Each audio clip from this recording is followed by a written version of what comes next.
avant la prochaine fois, vous aurez le temps de commenter tout ça et de dire toutes les bêtises que j'ai dites.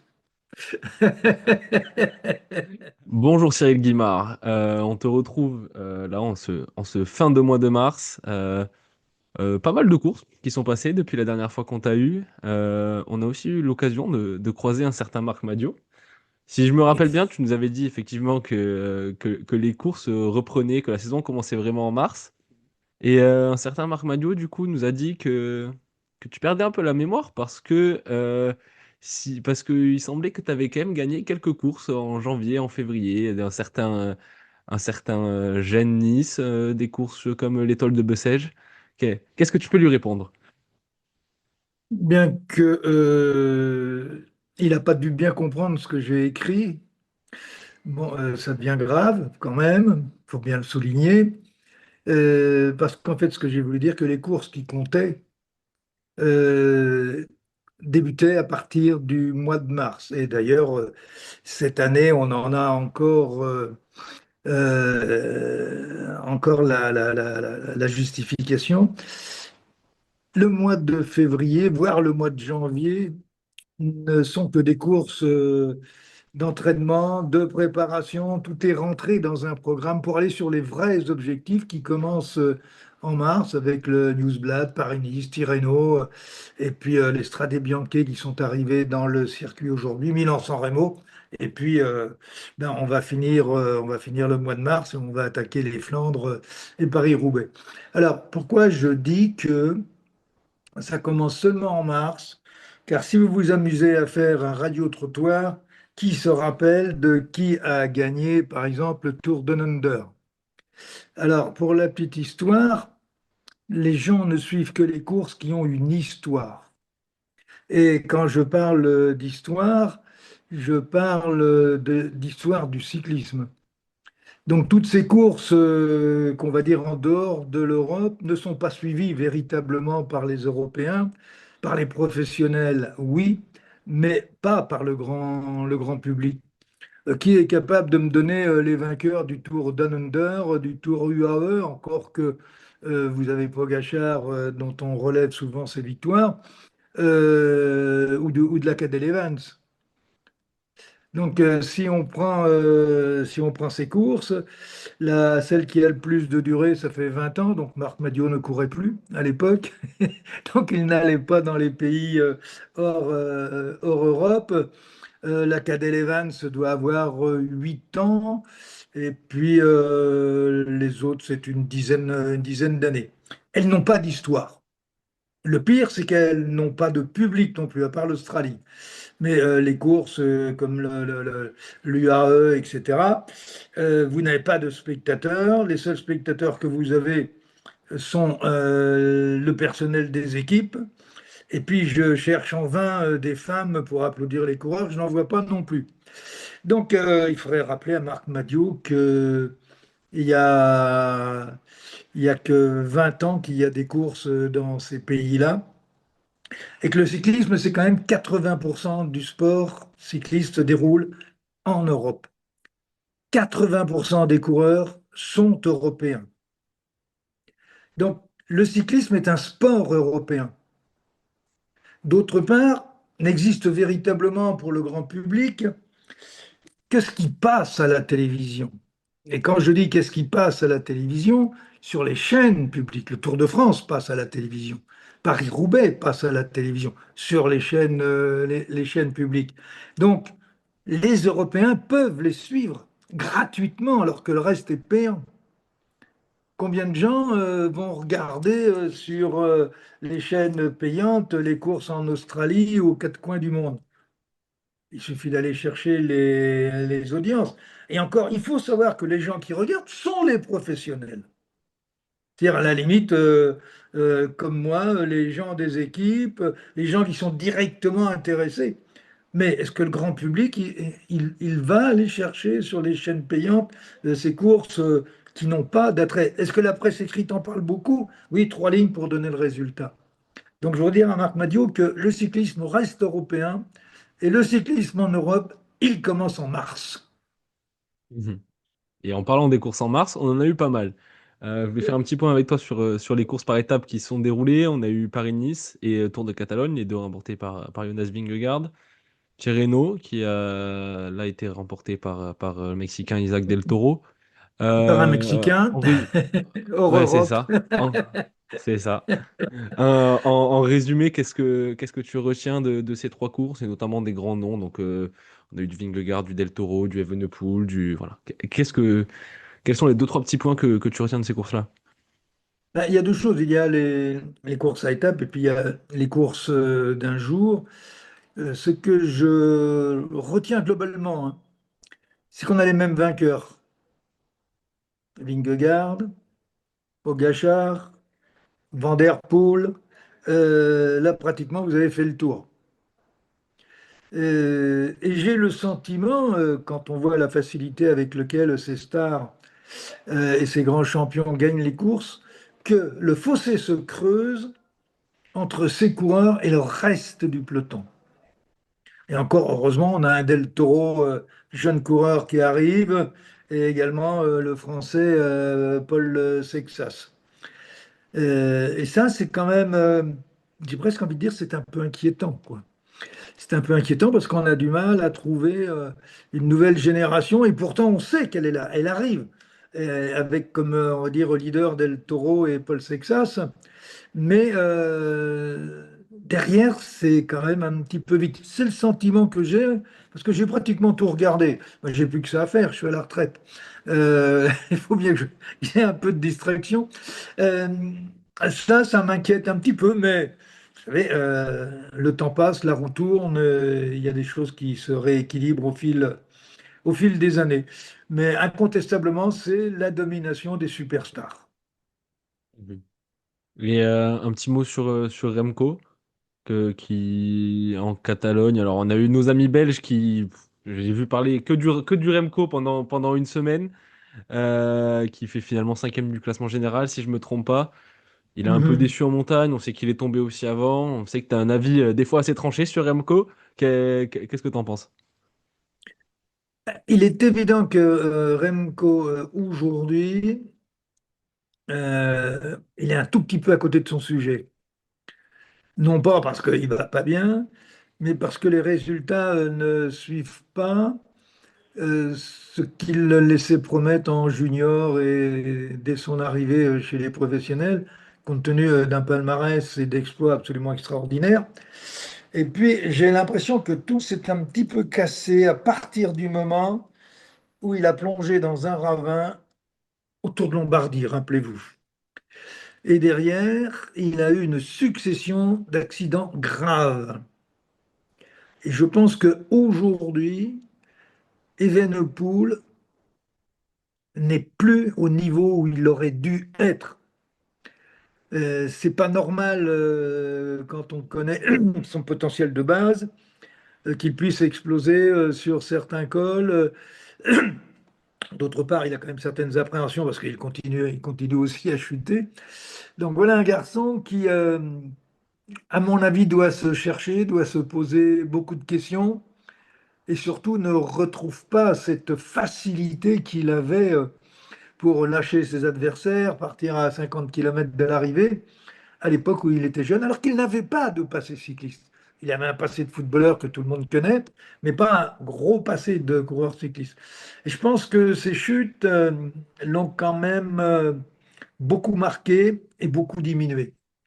Et je constate aussi que tous ceux qui ont des chutes avec les conséquences similaires à celles d'Evenepoel, et à plus forte raison quand ils les reconduisent, ces chutes, ne sont pratiquement jamais revenus à leur meilleur niveau. Je crois que le vrai problème d'Evenepoel, c'est ça. Et son agressivité aussi, son agressivité, elle est quelque part un peu anormale, parce il devrait être beaucoup plus serein, beaucoup plus confiant, alors que là, il va s'énerver en course sur des petits détails qui n'ont pas raison d'être. Ce qui veut dire qu'il n'est pas serein et qu'il doute de lui. Malheureusement, parce que c'est un très très beau champion. Mhm. Pour rebondir un peu là-dessus, j'ai l'impression, dis-moi si je me trompe, qu'on a vu Remco Evenepoel deux fois dans sa carrière capable de grimper avec les meilleurs. la Vuelta 2022 qu'il remporte et le Tour de France 2024 où il fait troisième, où il est bien au-dessus de enfin derrière Vingegaard et Pogacar, mais bien au-dessus du reste Mm. du monde. Est-ce que tu penses que c'est possible pour lui de retrouver ce niveau-là, voire même de l'améliorer, mais pourquoi pas dès cette année, parce qu'on sait le Tour de France, Ben, c'est un grand objectif. je lui souhaite du fond du cœur de retrouver son potentiel de base. Euh, Malheureusement, je n'en suis pas convaincu, les années passent. Et c'est vrai qu'à certains moments, on l'a retrouvé au niveau où il aurait dû être, ou proche du niveau où il aurait dû être. Mais je pense que les séquelles, regardez le nombre de fractures qu'il a eu, c'est monstrueux. Egan Bernal, il n'est pas revenu non plus, mais c'est pas le seul. Je me souviens même de Laurent Fignon, après sa double opération du tendon d'Achille, n'est jamais revenu à son meilleur niveau non plus. Et ça n'était que le tendon d'Achille. Quand vous voyez les coureurs que je viens de citer avec le nombre de fractures qu'ils ont pu avoir sur différentes chutes, j'ai presque envie de dire le seul qui s'en sort bien, à la limite, c'est Vingegaard, qui lui était dans une même chute où se trouvait déjà Evenepoel. Lui, il a retrouvé vraiment cette année sa sérénité, et tant mieux pour lui. Mhm. Allez, tu me fais une passe décisive là, Vingegaard justement. Qu'est-ce que t'en penses? Deux victoires, Paris, enfin au total, même si je dis pas deux victoires d'étape sur Paris-Nice, deux victoires d'étape sur Catalogne, les classements généraux des deux épreuves. C'est bon, il va parcourir jusqu'au Giro, mais on sent qu'il est en forme, qu'il est déjà prêt pour essayer de viser le doublé de Giro Tour. Je le disais tout à l'heure, il y a quelques minutes, que les stars, j'ai l'impression qu'elles ont toutes monté d'un cran. Et Vingegaard fait partie de ceux qui ont monté un cran. Il a gagné ses épreuves avec tellement de facilité qu'on peut se demander s'il n'est pas aujourd'hui au niveau de Pogacar, ce qui serait formidable parce que ça permettrait peut-être d'avoir sur le prochain Tour de France, si tout se passe normalement, bien sûr, jusqu'au Tour, des matchs absolument épiques et un spectacle extraordinaire. Donc pour moi, quand on voit la façon dont il a dominé ces épreuves, la facilité avec laquelle ben, il partait, parce il est parti quand il voulait, au moment où il voulait, même si il était attaqué. On l'a vu sur la dernière épreuve, la dernière étape à Montjuic du Tour de Catalogne, où il a été attaqué de tous les côtés et avec énormément de sérénité, de confiance et d'habileté d'ailleurs, parce que les efforts qu'il faisait, il les faisait au bon moment, même s'il n'avait plus d'équipier démontre qu'il a vraiment des sensations de facilité très fortes, ce qu'il met dans cet état de confiance. Mhm. Bon, voilà, on a fait un petit tour sur les courses par étapes. Un petit mot maintenant, on a vu sur Milan-San Remo, bon, ça commence déjà à remonter un peu, hein. L'actualité cycliste, il y a tellement de choses qui se passent tous les jours que quand une course date d'il y a une semaine, on a l'impression que que c'était il y a très longtemps. Mais on a vu Pogacar s'imposer, voilà, il accroche un quatrième monument différent à son palmarès. Il en manque un, Paris-Roubaix. Est-ce qu'il peut compléter les 5 dès cette année? Et même mieux, est-ce qu'il peut gagner les 5 en 2026? Euh, oui, ça, c'est deux questions qui n'ont pas la Oui. même répercussion. Euh, qui peut prétendre qu'il ne peut pas gagner Paris-Roubaix? Il n'y a que des circonstances de course dans Paris-Roubaix, qui est quand même une course où il y a beaucoup d'aléas. Euh, pour l'instant, le seul qui peut le remettre en question de façon objective, c'est Van Der Poel. Mais Van Der Poel n'est pas obligatoirement seul. On a Wout van Aert, et ça c'est intéressant, qui est en train de revenir, lui aussi d'ailleurs, victime de pas mal de fractures sur des chutes très, très lourdes, et qui est en train de revenir, on l'a vu sur le Grand Wevelgem ou ex-Grand Wevelgem, faire jeu égal pratiquement avec Van Der Poel, mais on sent que course après course, il reprend de la tonicité, il reprend de la confiance. Vous avez donc Van Aert, après il y a les jeux d'équipe, etc. Alors qu'il gagne les cinq la même année, est-ce possible? On va dire, euh, temporellement, est-ce possible? Est-ce qu'on peut n'avoir aucun souci, aucun problème sur les 5 et des circonstances de course qui vous mettent plutôt en position favorable, en n'étant jamais malade, en ne chutant jamais, en n'ayant pas des Même quand il phases de chute, il coup de dur? gagne. Même quand il chute, il Oui, gagne. oui, mais c'est Sur pas Milan-San parce Remo. que. Oui, mais là, il s'est pas fait mal. Oui. Une fois, il est tombé à Liège-Bastogne, ça s'est pas passé de la même façon. Donc là, il chute, il repart, l'adrénaline fonctionne, et puis bon, il se promène. Et puis il a aussi une équipe. Moi, je pense que c'est pas possible de gagner les 5 la même année. S'il gagnait les 5 la même année, il faut qu'il arrête de courir tout de suite et qu'il part en vacances le reste de sa vie pour permettre à d'autres champions, y compris d'exception, de pouvoir exister.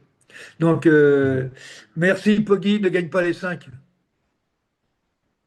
C'est bien. Mais avant de parler de Paris-Roubaix, on a déjà un grand rendez-vous ce dimanche avec le Tour des Flandres. On a eu une belle semaine là, de courses flandriennes entre Bruges-La-Panne, Et le comme tous 3, les ans, Gand-Wevelgem. la saison commence en mars.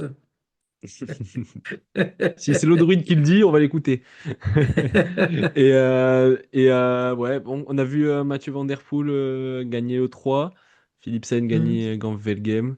Euh, Est-ce que tu penses que Pogacar est intouchable sur ce Tour des Flandres? On a l'impression, alors certains disent, je sais pas si l'impression, mon impression ou en général, que Van Der Poel ne semble pas aussi fort que les dernières années. Il a fait se faire attraper sur le 3, il a été lâché sur Milan-San Remo. Est-ce que c'est aussi ton avis? Est-ce que tu penses que le néerlandais peut s'accrocher à Poggi?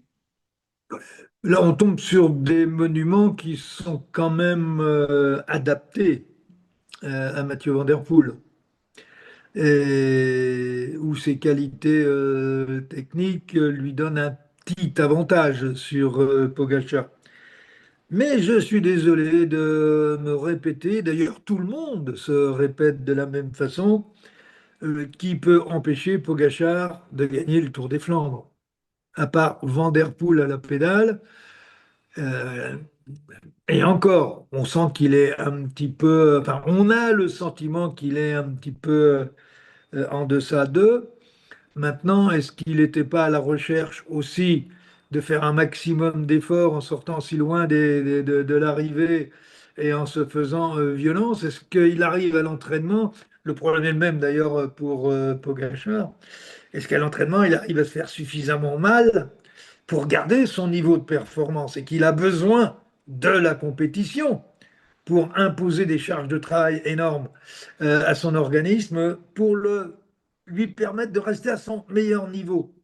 Il a peut-être besoin de ça, parce que toujours partir à 60 km de l'arrivée et pour finir vent dans la gueule avec 2 3 secondes d'avance. Ceci dit, il a été génial au 3, hein, parce que ça se relève derrière quand ils sont à 3 secondes, mais il a un coup de génie là. C'est-à-dire qu'au moment où il sent que ça va rentrer, il fait le mec, il fait le type qui se relève. Derrière, immédiatement, ses adversaires se regardent et disent, ben, ça y est, il a déclaré je suis battu, je me mets sur le dos et, comme les chiens, et je me soumets à votre dictat. Eh bien, eux, au lieu de boucher ces 30 mètres qu'ils auraient bouchés en 100 mètres, ils se regardent et on demande à tourner.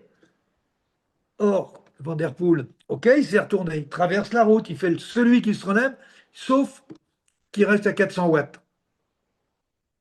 Sauf que derrière, ils perdent 10 km/h. Et quand l'écart est passé à plus de 50 mètres, c'est fini. Plus personne ne peut faire l'effort. Celui qui fait l'effort, il fait dernier du groupe. Mais il fallait avoir cette présence d'esprit de faire celui qui, ouf, je lâche tout.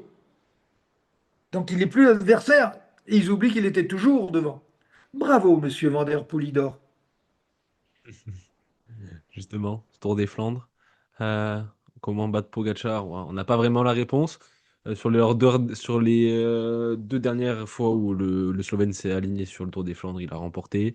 Toujours le même scénario. Première attaque dans le deuxième Quarmont. Il est crème. Et attaque finale dans le dernier Quarmont où là, eh ben, il lâche tout le monde et même Van Der Poel ne peut pas suivre. On s'attend à un même scénario ce dimanche? Ce scénario sera envisagé au départ par tout le monde, y compris par nous, la preuve. Est-ce que c'est ce scénario qui sera mis en place par Pogačar? Quel sera le scénario de Van der Poel? Je pense qu'il connaît les qualités de son adversaire principal. L'important sera d'être plus malin. Et celui qui l'emportera sera celui qui sera le plus serein, le plus malin, le plus intelligent, qui saura profiter de la première faute de l'autre, y compris sur le plan collectif. Ouais, mais est-ce que Pogacar, même si, on va dire, même s'il roule comme un, excusez-moi l'expression, mais comme un débile, est-ce Ou qu'il comme un est tellement pas plus cabestron, comme fort? on dit dans le métier. Est-ce qu'il est pas tellement plus fort que les autres sur ce genre de terrain que, au final, on peut faire tout ce qu'on veut, mais il n'y a rien à faire? Réponse dimanche soir. Ah, ça, c'est de la réponse. Merci, monsieur Guimard. Et bon, allez, pour finir, avant de te laisser un petit mot de nos Français, sur le Tour des Flandres, qu'est-ce qu'on peut en attendre? Si je dis pas de bêtises, il n'y aura pas de Paul Magnier, mais on aura un Romain Grégoire qui va découvrir le Ronde. On a d'autres coureurs comme Anthony Turgis, comme Christophe Oui, Laporte. t'as du mal à trouver d'autres noms là, de Français qui peuvent exister sur le Tour des Flandres. Oui, non, il y a peu de Français qui peuvent exister sur le Tour de France. De temps en temps, on a un coureur qui vient dans le top 5, voire dans le top 3. Ah, Laporte, Mais c'est Laporte, quand même, est un solide ça. Il candidat, y hein. a Peut-être pas la victoire, mais au top effectivement 5. Laporte me paraît être la meilleure. Et tant mieux, il a retrouvé là, lui, après une année très très difficile, il a retrouvé tout son potentiel, son assurance. Il va faire les sprints. Il a, euh, il a le potentiel et la confiance de son équipe. Je pense qu'aujourd'hui, avec un Grégoire en deuxième couteau, Naturgis qui remarche bien aussi en ce moment, sont les seuls Français qu'on peut citer pour être dans le final, acteurs dans le final. Ce qui ne veut pas dire qu'ils seront dans le top 5, mais acteurs, à mon avis, dans la deuxième montée du Quaremont, oui. Mais en dehors de ça, ce n'est pas encore nos courses. C'est Paris-Roubaix, on aura à peu près les mêmes noms. Mhm. Bon, eh ben, merci beaucoup Cyril pour cette petite preview à la fois du Tour des Flandres, de Paris-Roubaix. On est revenu aussi sur les dernières courses. Donc voilà, eh ben, écoute, on te remercie. On se retrouve très vite pour analyser ces monuments-là, qui, voilà, une des parties préférées de la saison de nombreux suiveurs. Allez, ben, merci beaucoup. Mais avant la prochaine fois, vous aurez le temps de commenter tout ça et de dire toutes les bêtises que j'ai dites.